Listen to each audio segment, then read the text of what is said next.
me voy, amor. Si soy motivo para el olvido, decímelo, decímelo.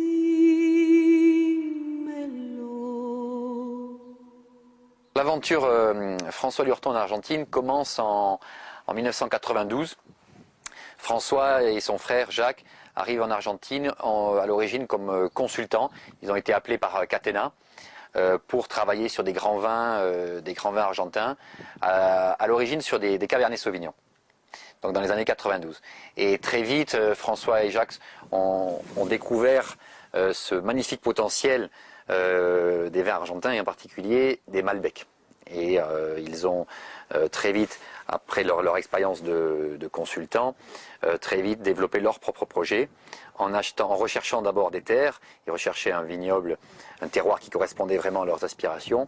Ils ont trouvé ce magnifique terroir dans la vallée de Uco et ils ont commencé leur propre projet donc dans les années 95. On a maintenu l'engagement qu'on avait pris avec le propriétaire. Le propriétaire nous a dit: je veux bien vous vendre ce terrain à la condition que, comme vous faites en Europe, que vous mettez la cave au milieu des vignes.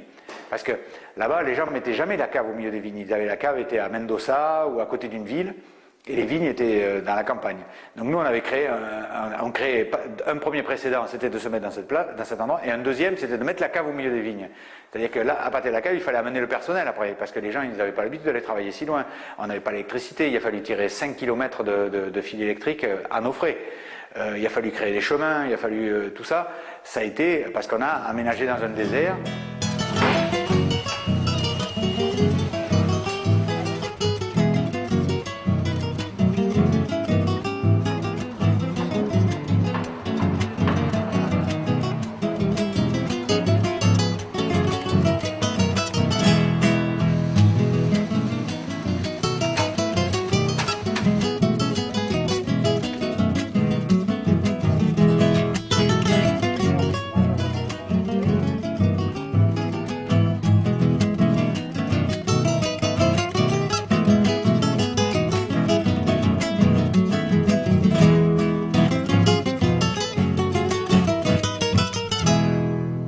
Maintenant, tout le monde est venu s'agglutiner autour de nous, parce qu'on a créé une petite tâche qui est devenue énorme, et l'Alto Valle de Uco, où on est, c'est devenu le Pauillac de l'Argentine, quoi.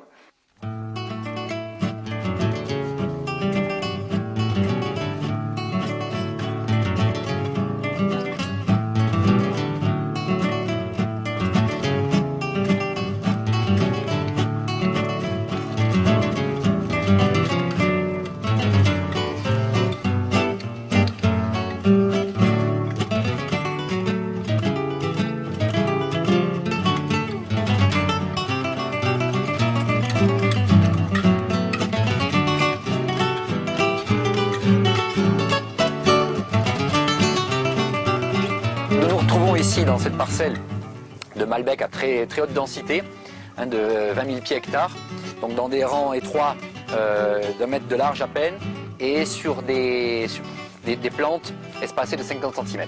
Donc bien entendu, tout est travaillé à la main, est irrigué par goutte à goutte, nous contrôlons complètement l'irrigation. Et nous recherchons ici des rendements très réduits d'1 kg de raisin par pied.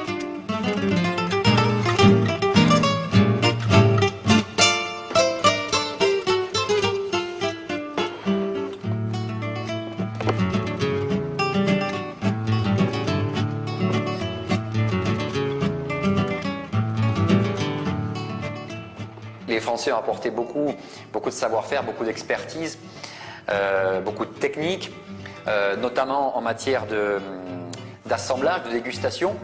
Les Français, principalement issus de la région de Bordeaux, ont apporté cette notion d'assemblage. Avant, les Argentins travaillaient beaucoup sur des monocépages. Et aujourd'hui, nous arrivons à une grande complexité sur des vins d'assemblage, tels que Malbec et Cabernet. Également, bien sûr, l'utilisation de barriques françaises, qui permet d'isoler des lots de différentes tonnelleries françaises. Des vins comme le Chacarriès sont vieillis pendant 24 mois en barrique. Le Piedra Negra, 18 mois, dans des barriques de chêne françaises neuves. Donc bien sûr, une grande expertise française a contribué à améliorer la qualité des vins argentins depuis une quinzaine d'années.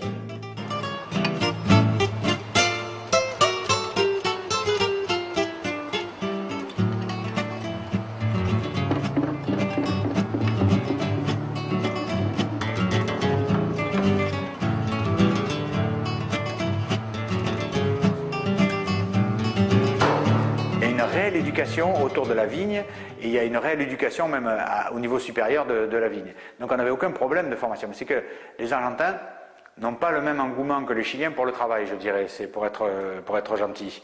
C'est une population, si vous ne l'impliquez pas dans le projet, elle ne va pas être dynamique. C'est une population qui ne va pas faire... Mais par contre, si vous l'impliquez vraiment dans le projet et qu'elle se sent très motivée, ils vont avoir beaucoup de dynamisme.